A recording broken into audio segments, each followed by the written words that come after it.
नमस्कार शेतकरी बंधू आणि भगिनींनो. मी माधुरी देशपांडे, स्किल विकास फाउंडेशन या संस्थेची संस्थापिका. मी गेली 4 वर्ष पद्मश्री सुभाष पाळेकर कृषी SPK ह्याचा पूर्ण अभ्यास करून मी आपल्या गावागावांमध्ये शेतकऱ्यांना आणि तिथल्या हायस्कूलच्या मुलांना नैसर्गिक शेती SPK नैसर्गिक शेती कशी करायची ह्याचं प्रशिक्षण देत असते. आज आपण थोडक्यात जरा बोलणार आहोत की आपल्याला शेतकरी असे काही विचारतात की मी इतके वर्ष रासायनिक शेती करतोय आणि आता मला SPK शेती करायची आहे, पण मी हे कसं करू, इथून तिथे कसं जाऊ. तर आपल्याला रसायनमुक्त शेती करण्यासाठी 4 ॲक्च्युली मुख्य पाया आहेत आणि आपण त्याचा मुख्य पाया जो आहे तो म्हणजे सुपीक माती. आता ही माती सुपीक कशी करायची, कारण आत्ता आपण रासायनिक खतं घालतोय कारण माती सुपीक नाही आहे म्हणूनच. तर आपण त्याचा आज आपण थोडक्यात विचार करणार आहोत. बरं, ह्याच्यात मुख्य प्रश्न असा येतो की मला जर सुपीक माती करायची आहे तर माझ्याकडे 3 ते 5 वर्ष आहेत का. तर आज आपण इथे बघणार आहोत की 4 महिन्यांमध्ये आपण माती सुपीक कशी करू शकतो.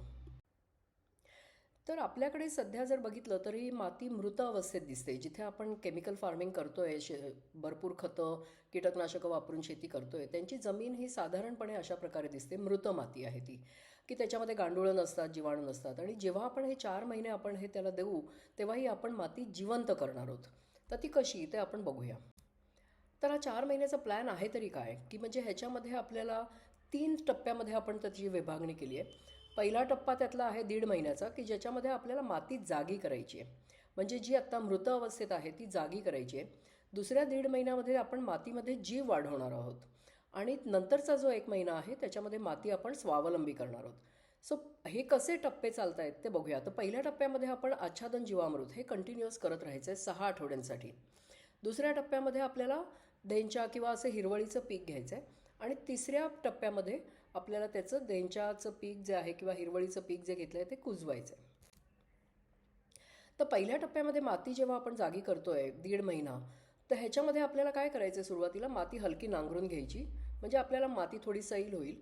त्याच्यानंतर जमिनीवरती आच्छादन टाकायचं आहे. आच्छादनामध्ये काय घालायचं की काडी कचरा, पालापाचोळा असं सगळं टाकायचं आहे आणि दर 15 दिवसांनी जीवामृत द्यायचं आहे. मात्र पाणी देताना आपल्याला वाफसा राखायचं आहे. पाणी नुसतं ते वाहून जायचं नाही आहे, तर वाफसा राखायचं आहे. तर ह्याच्यामुळे आपल्याला काय होतं की ह्याच्यामध्ये आपले सूक्ष्मजीव हे वाढायला सुरुवात होते. कारण जीवामृतामध्ये आपले सूक्ष्मजीव असतात, त्याचं आपण विरजण जमिनीला देतोय. तर हे जीवामृताच्या विरजणाने आपली जमिनीतले जीवाणू जे आहेत ते वाढायला सुरुवात होईल. तापमान थोडं स्थिर होईल, जमिनीचं विघटन जे आपण आच्छादन करतोय त्याचं विघटन चालू होईल. तर ह्या आच्छादनमध्ये काय काय असायला पाहिजे, तर कोरडं आच्छादन असायला पाहिजे, हिरवं आच्छादन देखील असायला पाहिजे. हे मिक्स करायला पाहिजे, म्हणजे कोरडं आणि हिरवं हे आपल्याला 3:1 प्रमाण घ्यायचं आहे. की कोरड्या आच्छादनामध्ये काय असेल की भाताची पेंढी, ज्वारीचं काड, ऊसाची पाचट वगैरे असं. आणि ह्याचं मुख्य काम काय, आणि 2 ते 3 इंचाचा थर द्यायचा आपल्याला, जास्ती नाही. ह्याचं मुख्य काम काय आहे की माती झाकून ठेवणं. आपली माती जी उघडी जेव्हा टाकली जाते तेव्हा ती अतिशय तापते, सुकते. तर ती आपल्याला माती ही कायम झाकून ठेवायची असते. त्यामुळे तापमान देखील स्थिर होतं आणि पाण्याचा ओलावा धरून राहते माती. हिरवं जैविक साहित्य आपण जेव्हा टाकतो हे आपल्याला कोरड्या थराच्या वरती अतिशय थोड्या प्रमाणात टाकायचं आहे. म्हणजे आपल्याला कोरडं साहित्य आपण म्हटलंय 2 ते 3 इंचाचा थर, हिरवं साहित्य तर आपल्याला अर्धा किंवा 1 इंचाचाच थर टाकायचा आहे. ह्याच्यामध्ये आपण काय करायचं आहे की ब्रश कटरनी जे आपण गवत कापलं आहे किंवा तण कापलेलं आहे किंवा भाजीपाल्यांचे अवशेष आहेत, कोवळी पानं आहेत, ही सगळी आपल्याला त्याच्यावर एक थर लावायचा आहे. आणि कारण ह्याच्यामुळे काय होतं, सूक्ष्मजीवांना अन्न मिळायला पटकन चालू होतं आणि विघटन देखील वेगाने चालू होतं. तिसरी गोष्ट आहे ती म्हणजे शेणखत किंवा कुजलेलं खत. हे तर आपल्याला अतिशय कमी प्रमाणात टाकायचं आहे, म्हणजे आपल्याला हे वरतून नुसतं हलकं पसरवायचं आहे. हे मात्र चांगलं कुजलेलं पाहिजे. किंवा घनजीवामृत देखील आपण टाकू शकतो. ह्याच्यामध्ये सूक्ष्मजीवांची सुरुवात मजबूत होते. आता चौथं जे आहे जीवामृत, जे आपण म्हटलं आहे की दर 15 दिवसांनी द्यायचं आहे. हे आपल्याला जेव्हा जेव्हा आपण आच्छादन करू तेव्हा तेव्हा आपल्याला हे जीवामृत देखील द्यायचंच आहे. आणि हे सिंचनाच्या पाण्यासोबत द्यायचं आहे. म्हणजे आपल्याला पहिल्या दिवशी जेव्हा आपण हे चालू करू काम तेव्हा द्यायचं आहे, त्याच्यानंतर 15व्या दिवशी, 30व्या दिवशी, 45व्या दिवशी, म्हणजे पहिला आपला 1.5 महिन्यामध्ये आपल्याकडे 4 वेळा दिलं जाईल. आणि त्यामुळे जे आपण आच्छादन टाकणार आहोत त्याच्यावर जीवामृत पडल्यामुळे त्याचं विघटन कंटिन्युअस होत राहील. आता हे जीवामृत कसं बनवायचं हे आपण क्विकली इथे बघूया. तर आपल्याला 1 एकरासाठी साधारण 200 लिटर आपल्याला जीवामृत बनवायचं असतं 1 महिन्यामध्ये. 2दा दिलं 3दा दिलं तर चांगलंच आहे. आणि आत्ता जसं आपण म्हटलं दर 15 दिवसांनी सध्या आपल्याला द्यायचं आहे. तर ह्याच्यासाठी 10 किलो देशी गाईचं ताजं शेण, देशी गाईचं हे महत्त्वाचा शब्द आहे त्याच्यामध्ये, 5 ते 10 लिटर देशी गाईचं गोमूत्र, 1 ते 2 किलो गूळ, 1 ते 2 किलो बेसन आणि बांधावरची मूठभर माती की जिथे जिवंत माती आहे म्हणजे ज्याच्यामध्ये जीवाणू आहेत. आणि असं करून आपल्याला ते कशी प्रक्रिया करायची हे सगळं मिक्स करून आपल्याला 48 तास म्हणजे 2 दिवस कंटिन्युअस ठेवायचं आहे, सावलीत ठेवायचं आहे. आणि ते दिवसातनं 2 वेळा आपल्याला ढवळायचं आहे आणि ते ढवळताना आपल्या घड्याळाचे काटे असतात त्याप्रमाणे ढवळायचे आहे. त्याच्यानंतर 3ऱ्या किंवा 4थ्या दिवशी आपण ते द्यायला वापरायला चालू करू शकतो. आता हे वापरायचं कसं आहे, एक तर आपण ते मातीवरती देऊ शकतो, पण मातीवर देताना डायरेक्ट जीवामृत टाकायचं नाही. ते आपल्याला सिंचनाच्या पाण्यासोबत द्यायचं आहे किंवा पाणी आधी घालून घ्यायचं जमिनीवर आणि मग जीवामृत टाकायचं आहे. सो जीवामृत जीवाणू जे आहेत ते मरणार नाहीत. आणि फवारणीसाठी देखील आपण हे वापरू शकतो किंवा प्रत्येक वेळेला आपण जेव्हा आच्छादन करणार आहोत, मल्चिंग करणार आहोत, तेव्हा त्याच्यावरती जीवामृत आपल्याला द्यायचं आहे. तर या पहिल्या टप्प्यामध्ये काय होईल की पहिले 6 आठवडे जे आपण हे करतोय कंटिन्युअस आच्छादन जीवामृत असं जे आपण करणार आहोत, ह्याच्यामध्ये प्लास्टिक मल्चिंग आपल्याला नको आहे, रासायनिक खतं टाकायची नाही आहेत, कीटकनाशनं नक्कीच नाही, म्हणजे केमिकल आपल्याला काहीही जमिनीवर टाकायचं नाही आहे.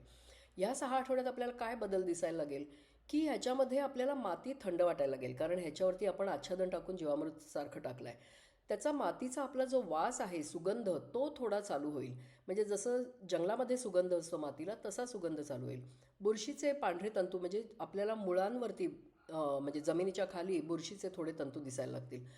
गांडुळं मुख्य त्याची हालचाल चालू व्हायला सुरुवात होईल. किडे गांडुळं मुंग्या दिसायला लागतील. अशी म्हणजे थोडी हालचाल चालू होईल. आणि सगळा जो आपला पालापाचोळा वरती जो टाकलेला आहे त्याचं काळ्या बुरशीमध्ये म्हणजे काळं ह्युमस जो म्हणतो त्याच्यामध्ये रूपांतर होईल.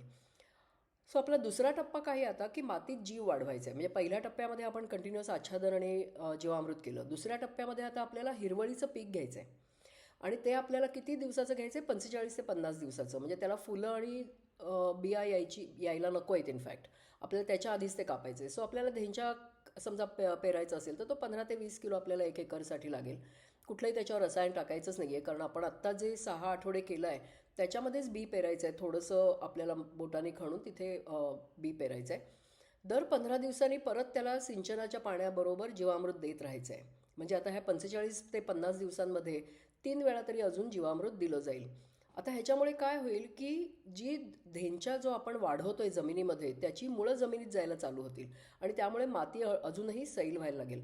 नायट्रोजनचं स्थिरीकरण व्हायला लागेल, जीवाणूंना अन्न मिळेल, कारण हे जीवाणूंचं जे अन्न आहे हे मुळाद्वारे मिळत असतं. आणि तिसरा टप्पा जो आपला आहे 1 महिन्याचा, हे आपण जे हिरवळीचं खत वाढवलं आहे त्याचं कट करून कापून त्याचं आपल्याला त्याची जमिनीवरच विघटन करायचं आहे. सो ही पद्धत अतिशय सोपी आहे की धेंच्या कापून तिथेच टाकायचं आहे, म्हणजे ते आच्छादनच झालं आपलं. परत त्याच्यावरती आपण वाफसा राखून त्याच्यावरती जीवामृत दर परत 15 दिवसांनी देत राहायचं आहे. सो तुम्ही ह्या तिन्ही टप्प्यामध्ये बघितलं असेल तर आच्छादन जीवामृत हेच आपण करतोय. आणि त्यामुळे ह्या 3 टप्पे झाल्यानंतर जे 4 महिने होत आहेत त्याच्यामध्ये आपली माती कशी होणार आहे की जिवंत होणार आहे आणि ती सुपीक होते. हां, तर आता आपल्याला हे 4 महिन्यात काय होतं हे बघायचं आहे. सो ह्याच्यामध्ये माती सैल होते, पावसाचं पाणी जमिनीत मुरतं. अर्थात आपण हे 4 महिने केलं आहे म्हणजे 4 महिन्यांनी लगेच काही सगळं थांबवायचं नाही आहे. हे आपल्याला आच्छादन जीवामृत हे कंटिन्युअस पुढे चालूच ठेवायचं आहे. त्यामुळे जेव्हा कधी पाऊस येईल तेव्हा पावसाच्या आधी आपण ही सगळी तयारी जर करत असू तर पावसाचं पाणी हे जमिनीवरून वाहून जाणार नाही. हे जमिनीवर मुरायला लागेल, कारण आपली गांडुळं जी ॲक्टिवेट आपण करतोय जमिनीमधली खालतून वरती येत आहेत, तर ती 8 ते 10 फुटावरून वरती येत आहेत. म्हणजे तेवढी जमीन आपली पोखरून निघते. आणि त्यामुळे तुम्ही असा विचार करा की जेव्हा पाऊस पडेल तो तो 8 ते 10 फूट खालीपर्यंत जाऊ शकेल. अर्थात आपण हे किती 100% हे काम करतोय त्याच्यावर अवलंबून आहे. जमीन जर अतिशय खराब असेल तर हा प्रॉब्लेम थोडासा राहील, पण अदरवाईज तुमचं जर जमीन थोडी जरी बरी असेल तरी हे आपल्याला पावसाचं पाणी जमिनीत मुरायला चालू होईल. सेंद्रिय पदार्थ वाढेल, ऑर्गॅनिक कार्बन आपला वाढेल, गांडुळं मुंग्या वगैरे दिसायला लागतील. आणि पुढचं जर आपल्याला रसायनमुक्त पीक घ्यायचं असेल तर ते देखील आपल्याला ह्याच्यामध्ये घ्यायला चालू करता येईल. सो आता एक वाक्य मी इथे टाकलं आहे की जिथे गांडूळ असेल तिथे जीवन आहे आणि जिथे जीवन आहे तिथे सुपीकपणा पण आहे. सो सुपीक माती कशी ओळखायची, तर ह्याचे बरेच निष्कर्ष आहेत की आपल्याला बी आणि त्याची उगवण कशी होते, त्याच्यानंतर पिकाची वाढ कशी होते, मुळांची स्थिती कशी आहे, मातीतलं जीवन कसं आहे आणि पाणी रचना त्याची कशी होते आणि खतांवरील अवलंबन आहे का. सो हे जे सगळे आहेत ह्याच्यामध्ये 8 ते 10 जरी तुम्हाला टिकमार्क मिळाले तर ह्याचा अर्थ की माती सुपीक झालेली आहे. 5 ते 7 मिळाले तर माती आपली सुधारते असं समजायला हरकत नाही. आणि 0 to 4 असतील तर मात्र आपल्याला ती माती अतिशय थकलेली आहे, आपल्याला जास्ती त्याच्यावर काम करावं लागणार आहे. मे बी अजूनही एक आपण त्याच्यामध्ये हिरवळीचं खत अजून एकदा घेऊन तसं करू शकतो. पण आपली माती जर बऱ्यापैकी असेल तर पहिल्या 4 महिन्यामध्ये तुमच्या मातीची सुपीकता नक्कीच खूप छान वाढेल. आणि 4 महिन्यानंतर काही आपण हातावर हात धरून बसणार नाहीच आहोत. 4 महिन्यानंतर देखील आपल्याला हे कंटिन्युअस आपल्याला हे कार्य करत राहायचं आहे, की ज्याच्यामध्ये जी आपण जीवाणू आणि गांडूळं जमिनीत तयार केली आहेत ती आपल्याला वाचवायची आहेत, ती मरता कामा नयेत. सो आपण प्रत्येक गोष्ट जेव्हा इनपुट आपण जे काही देऊ तेव्हा विचार करायला पाहिजे की ह्याच्यामुळे माझी गांडूळं मरणार तर नाहीत, ह्याच्यामुळे माझे जीवाणू मरणार तर नाहीत. सो कुठल्या गोष्टी अशा आहेत की ज्याच्यामुळे जीवाणू मरतील, तर आपण जी जमीन भाजतो ती केली तर नक्कीच जीवाणू मरतील, त्यामुळे ते आपल्याला करायचं नाही आहे. तणनाशक मारलं तर जीवाणू मरतील, परत हे आपल्याला करायचं नाही आहे. रासायनिक खतं वापरून सेम परत जीवाणू मरतील, करायचं नाही आहे. तर हे आपल्याला कंटिन्युअस काय करत राहायचं आहे, तर आच्छादन वाफसा राखायचं आहे आपल्याला. आच्छादन वाफसा राखून जीवामृत दर 15 दिवसांनी 3 आठवड्यांनी हे देत राहायचं आहे. सो सुपिकता वाढवत राहण्यासाठी आपल्याला काय दुसऱ्या गोष्टी करायच्या आहेत त्या आपण नंतर बघू. की आंतरपिकाची लागवड करायला हवी आहे, एकदल द्विदल अशा प्रकारची सहजीवन करायला हवं आहे. झेंडू मिरची जी आपल्याला जमिनीची गुणवत्ता अतिशय वाढवतील अशी पिकं लावायला हवी आहेत. सापळा पिकं, ट्रॅप क्रॉप जे आपण म्हणतो ते लावायला हवेत. फेरपालट पिकांचे व्हायला हवेत आणि भरपूर सूर्यप्रकाश मिळेल ह्याची देखील आपल्याला तरतूद केली पाहिजे. तर पद्मश्री सुभाष पाळेकर हे गेली 30 वर्षाहून जास्ती आपल्याला हे शिकवत आहेत सगळ्या शेतकऱ्यांना, की आपल्याला ही नैसर्गिक शेती जी SPK शेती आहे त्याची आपल्याला चार चाकं आहेत आणि ही सगळी जमिनीची सुपीकता वाढवण्यासाठीच आहेत. की एकतर आपल्याला जीवामृत घालायचं आहे, आच्छादन आणि वाफसा, आणि बीजामृत हे सुरुवातीला आपण बी पेरतो तेव्हा ते बनवायचं आहे बीजामृत. सो ते एकदा बनवायचं आहे, पण जीवामृत, आच्छादन, वाफसा आपल्याला कंटिन्युअस हे करतच राहायचं आहे. सो ही 4 चाकं जी गुरुजींनी सांगितलेत. बीजामृतामध्ये काय असतं की बीज संस्कार करायचे असतात, म्हणजे बीजावरती जे काही नको असलेले आपल्याला जंतू काही असतील तर ते मरतील आणि बीजाची उगवण ही अतिशय चांगली होईल. जीवामृत कशासाठी आहे की ते जमिनीला जीवाणूंचं विरजण आहे, गांडुळांना वाढवण्यासाठी ते विरजण आहे. त्यामुळे ते गांडुळं तयार होण्यासाठी आणि बॅक्टेरिया म्हणजे जे आपल्याला जीवाणू पाहिजेत ते तयार होण्यासाठी जीवामृत आपल्याला दिलं पाहिजे. आच्छादन हे काय, काष्ठ आच्छादन आणि जिवंत आच्छादन असे 2 प्रकार आहेत. आणि वाफसा म्हणजे जीवाणूंचं कार्यक्षेत्र आहे. जर भरपूर पाणी असेल तरी जीवाणू गुदमरून मरतील. सो आपल्याला वाफसा राखणं गरजेचं आहे. वाफसा म्हणजे की जेवढं पाहिजे तेवढंच पाणी आपल्याला दिलं पाहिजे, ओलावा पाहिजे. तर त्यामुळे रसायनमुक्त शेती जेव्हा आपल्याला 100% करायची असेल तर त्याचे 4 आपण स्तंभ मानूया मुख्य. की एक म्हणजे सुपीक माती ज्याच्याबद्दल आज आपण बोललो. दुसरं म्हणजे संतुलित सूर्यप्रकाश. गुरुजींनी खूप छान प्रकारे हे सांगितलं आहे की सूर्यप्रकाश आपल्याला पाहिजे तेवढा कसा मिळवायचा. तर हे आपण नंतरच्या व्हिडिओमध्ये बघू. तिसरं म्हणजे की योग्य पाणी व्यवस्थापन. ते आपण बघितलंच आहे की वाफसा कसा पाहिजे. सो सुपीक जमीन आणि वाफसा हे एकमेकांच्या बरोबरीनेच चालतात. आणि जैवविविधतेसाठी पिकं आपल्याला लावायची, पिकांची रचना कशी करायची आहे की रसायनमुक्त शेतीमध्ये जाताना हे कंटिन्युअस आपल्याला सुपीकता वाढवणं, पण सगळी परिसंस्था उभी करणं.